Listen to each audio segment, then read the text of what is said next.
बोल जयकारा बोल मेरे श्री गुरु महाराज की जय। श्री अमर ज्योति दर्शन।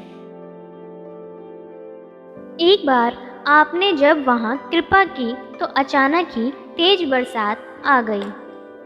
सेठ जी का सारा सामान, फर्नीचर इत्यादि बाहर पड़ा होने के कारण भीग कर खराब होने लगा। श्री प्रभु जी की जैसे ही उस ओर दृष्टि पड़ी तो भक्त भगवान दास जी को समीप बुलाकर फरमाया कि यह सेठ जी तो भक्तिवान हैं और ये इस नुकसान के विषय में स्वयं अपने मुख से कभी उल्लेख नहीं करेंगे। हमारा यह विचार है कि यहाँ कोई उपयुक्त स्थान देकर आश्रम निर्माण किया जाए ताकि सबको उचित सुविधा उपलब्ध हो सके। करुणा निधान प्रभु जी स्वयं कुछ महात्मा एवं भक्त जनों को साथ लेकर जगह देखने गए। साथ में भक्त आसानंद जी भी थे। भक्त भगवान दास जी ने एक जगह दिखाई तो आपने फरमाया, यह स्थान आश्रम के अनुकूल नहीं है। नगर में सब स्थानों का भ्रमण कर लेने के पश्चात भी कोई स्थान पसंद नहीं आया। आपने भक्त जी को फरमाया कि कोई ऐसा स्थान ढूंढो जो आबादी से दूर एकांत में हो। श्री प्रभु जी के साथ आए हुए सभी गुरमुख जन जगह देखते देखते उस भूमि पर जा पहुँचे जो वर्षों से तपस्यारत थी, जहाँ आज आश्रम बना हुआ है और महापुरुषों के आने की बाट जो रही थी। मन ही मन पुकार कर रही थी कि कब महाप्रभु जी आकर अपने चरण स्पर्श कर मेरे भाग्य जगाएंगे। आज उस धरती की करुण पुकार को सुनकर करुणायन आनंद कन सुख सागर प्रभु जी ने अपनी असीम करुणा बरसाते हुए इसके चप्पे चप्पे को अपनी चरण रज से कृतार्थ किया। धरती ने आपका पावन स्पर्श पाकर कोटि कोटि अभिनंदन करते हुए आभार प्रकट किया। अब उसके भाग्योदय का समय जो आ गया था, वह यह जानकर हर्ष से फूली न समा रही थी कि अब महाप्रभु जी शीघ्र ही मेरी कायाकल्प कर अति भव्य आश्रम का निर्माण कर अपनी भक्त मंडली सहित मुझे यदा कदा कृतार्थ करने आते रहेंगे। आपने सारी जगह का निरीक्षण कर फरमाया कि हमें यह स्थान आश्रम के लिए उचित जान पड़ता है, जबकि उस समय यहाँ दूर दूर तक कोई बिल्डिंग दिखाई नहीं देती थी। ऐसा प्रतीत होता था कि इतनी दूर इस जगह पर आश्रम बनेगा तो कोई यहाँ रह भी सकेगा। बस पास में एक छोटा सा मकान था।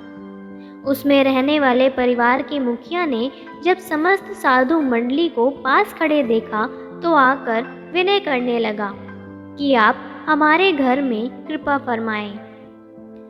उसकी विनती को स्वीकार कर श्री प्रभु जी कुछ समय के लिए उनके घर में पधारे। इस भूमि को सन 1983 में खरीद लिया गया। महापुरुष जो भी रचना रचाते हैं वह जीव कल्याण हेतु ही होती है।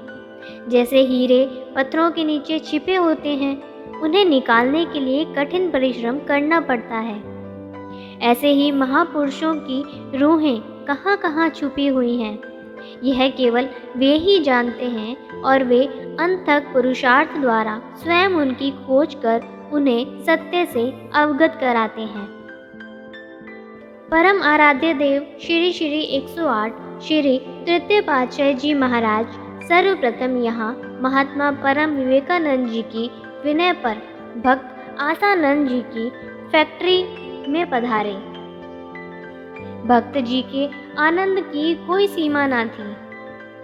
प्रेम मूर्ति भक्ति के देव को पाकर यहाँ जन जन के हृदय में भक्ति का उल्लास छा गया। अधिकारी संस्कारी रूहों ने आकर नाम दीक्षा ली और भक्त भगवान दास जी तो श्री चरणों के ऐसे भ्रमर बने कि उन्हें आत्मिक रस के सिवा अब कोई और रस ना सुहाता था। महाप्रभु जी ने इनके घर, जो कि सारडा गली अति संकरी में था, कृपा फरमाई। साथ में आए महात्मा जनों ने विनय की। मकान ऊपर है और लकड़ी की ऊंची सीढ़ी है, श्री प्रभु जी कैसे चढ़ पाएंगे? फरमाया कि हमें वहां अवश्य ही जाना है। उनके घर कृपा फरमाकर आपने सबको श्री दर्शनों से निहाल कर दिया। जब वहां से आप वापस पधारने लगे तो भक्त जी ने अश्रुपूर्ण नेत्रों से विनय की, प्रभु, इस तुच्छ दास के लिए आपने इतना कष्ट सहा।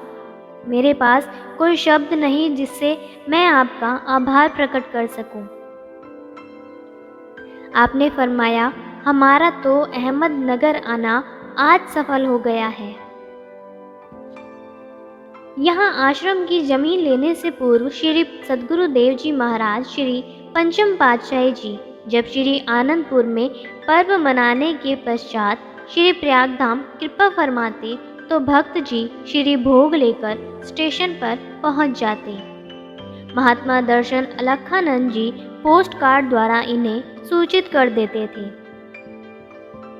एक बार पर्व बीतने के पश्चात भक्त जी को महात्मा जी की तरफ से आपके आगमन का कोई संदेश प्राप्त नहीं हुआ। हृदय में श्री दर्शन की चाह ने व्याकुल बना दिया। ये श्री भोग का डिब्बा लेकर स्टेशन पर पहुंच गए। सब गाड़ियां देखी, परंतु आपको किसी भी गाड़ी में न पाकर बहुत उदास होकर घर लौट आए। इस प्रकार एक सप्ताह तक यह कार्यक्रम चलता रहा। भक्त जी भोग का डिब्बा तैयार करवाकर प्रतिदिन साइकिल पर सवार होकर लगभग 10 किलोमीटर का सफ़र तय करके स्टेशन पर पहुंचते। आंखें बेचैनी से हर गाड़ी में श्री प्रभु जी को ढूंढती, परंतु उन्हें वहां ना पाकर चित्त में उदासी छा जाती। भोग का डिब्बा ज्यों का त्यों वापस लेकर लौट आते। परिवार के अन्य सदस्य इन्हें नित्य प्रति स्टेशन पर जाने के लिए मना करते, परंतु भक्त जी सबकी परवाह किए बिना पूर्ण निष्ठा से श्री प्रभु जी के पावन ध्यान में निमग्न हो उनकी सेवा में पहुंच जाते। उनकी यह ना जाने कैसी परीक्षा थी। फिर वह दिन भी आ गया जब वे स्टेशन पर पहुंचते ही थे कि उन्हें एक गाड़ी के दरवाजे पर महात्मा शांत पूर्णानंद जी खड़े हुए दिखाई दिए। वे तुरंत ही उधर की ओर बढ़े और पूछा कि श्री प्रभु जी किधर हैं। अंदर आपने उसकी आवाज़ सुनकर महात्मा परम योगानंद जी को फरमाया कि देखो, बाहर भक्त भगवान दास जी आए हैं। भक्त जी जब बोगी के अंदर पहुंचे तो आपको विराजमान देख दंडवत प्रणाम किया। श्री दर्शन पाकर उनका हृदय खिल उठा। आंखों से प्रेम अश्रु प्रवाहित होने लगे। सब कुछ जानते हुए भी महाप्रभु जी ने पूछा कि हमने कोई सूचना तो नहीं भिजवाई, फिर तुम्हें कैसे पता चल गया कि हम इस गाड़ी में आज आ रहे हैं?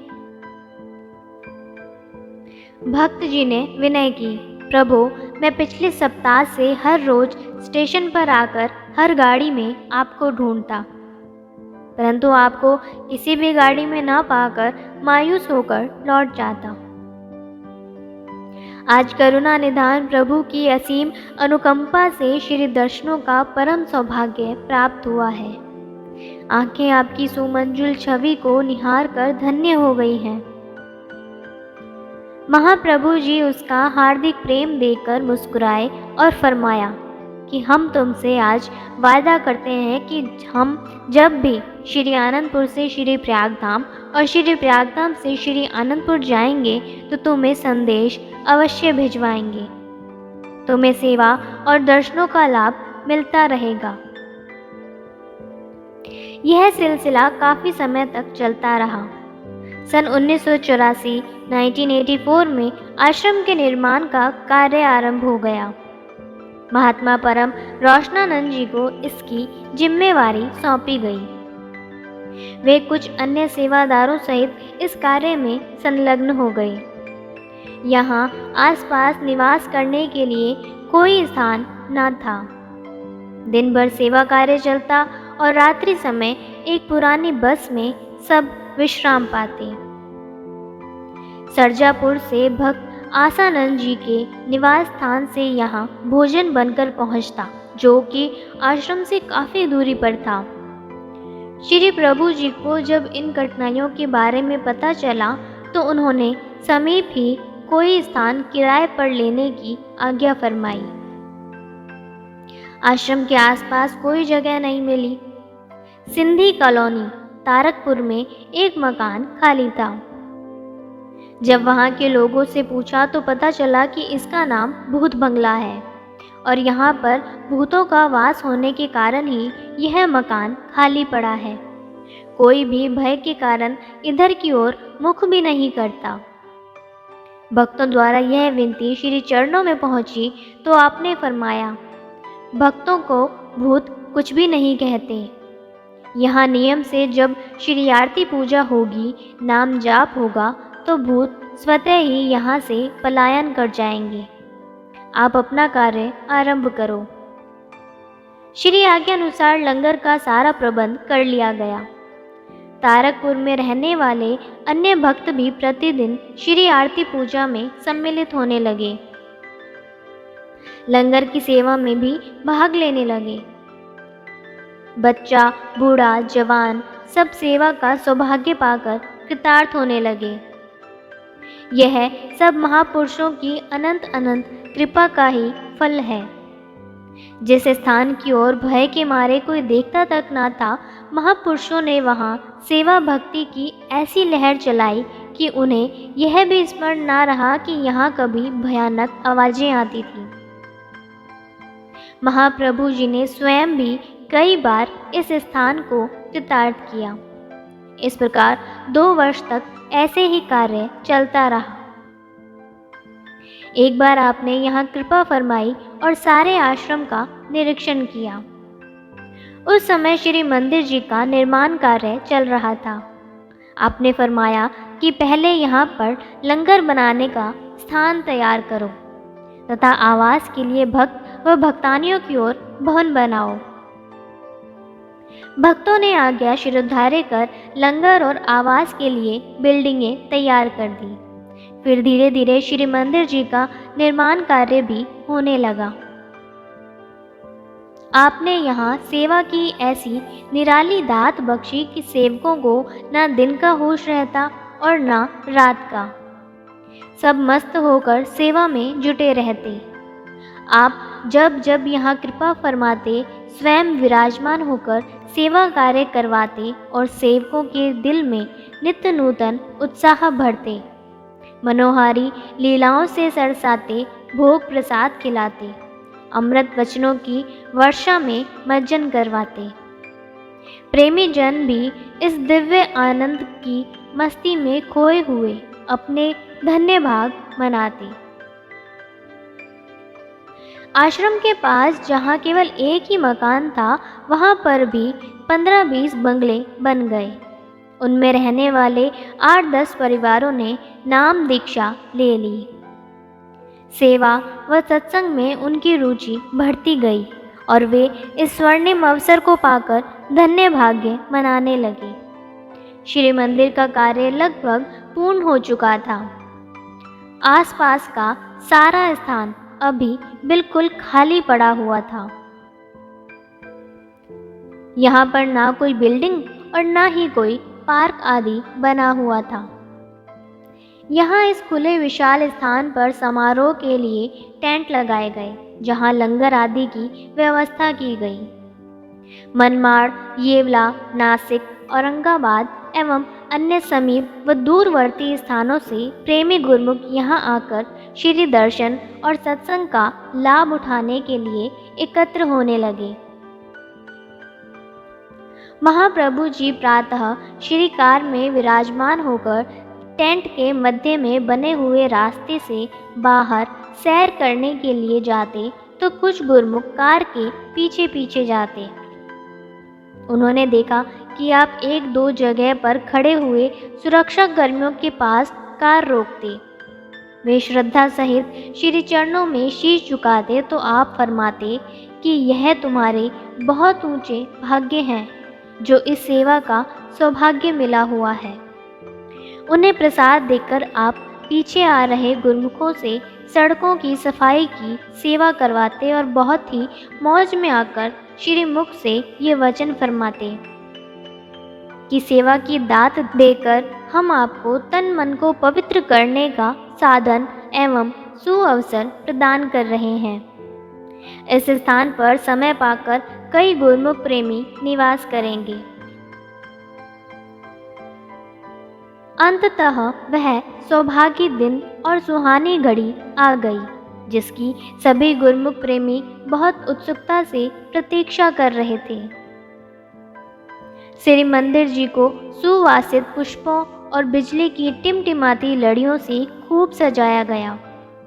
7 दिसंबर सन 1986 के शुभ दिन श्री परमहंस सद्गुरुदेव जी महाराज ने निज कर कमलों से श्री मंदिर जी का भव्य उद्घाटन किया। प्रातः अति सुंदर सुसज्जित सिंहासन पर श्री परमहंसों की दिव्य प्रतिमाएं विराजमान की गई। हार पीतांबर पहनाकर उन्हें केसर तिलक से सुशोभित किया। श्री आरती पूजा का कार्यक्रम हुआ।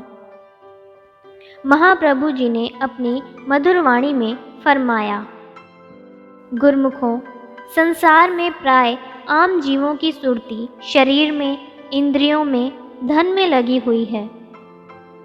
वे अपनी सुरती इन्हीं चीज़ों में लगा देते हैं। आप जैसे पुण्य संस्कारी जीव जो मालिक की भक्ति में लग जाते हैं वे विरले ही होते हैं। जिस प्रकार संसार में कई इमारतें बनती हैं उनमें हर प्रकार के सुख सुविधा के सामान भी सुलभ होते हैं, परंतु उनसे रूह को कोई लाभ पहुँचे ऐसा नहीं है। लाखों हजारों में से ही कोई ऐसा भवन व इमारत बनती है जहाँ प्रभु की महिमा या प्रभु का सुमिरन होता हो। जैसे आप देख रहे हैं कि यहाँ आज जो श्री परमहंस अद्वैत मंदिर का शुभ उद्घाटन हो रहा है। गुरुमुख जन यहाँ आकर श्री आरती पूजा और भजन अभ्यास करके अपनी रूह का कल्याण करेंगे। यह सुनहरी अवसर आप जैसे विरले भाग्यशाली गुरुमुखों को मिलता है। इन नियमों पर चलकर वे अपना जीवन सकारत कर लेते हैं। आम संसारी जीव ऐसे अनमोल समय को व्यर्थ गंवा देते हैं। गुरुमुख संसार में रहते हुए भी भजन अभ्यास करके अपनी असली चीज को प्राप्त कर लेते हैं और अपना लोक परलोक संवार लेते हैं। वे अपनी कमाई में गफलत नहीं करते। अपना तन मन धन सारी ताकत मालिक के नाम में खर्च कर देते हैं और सच्चा लाभ प्राप्त करके खुशी से अपना जीवन व्यतीत करते हैं। महापुरुषों की भी यही मौज होती है कि उन्होंने जो यह रचना रचाई है, सब गुरुमुख यहाँ आकर भक्ति का सच्चा लाभ प्राप्त करें और अपना लोक परलोक सफल करें। सबको आज के इस समागम की बहुत बहुत बधाई हो।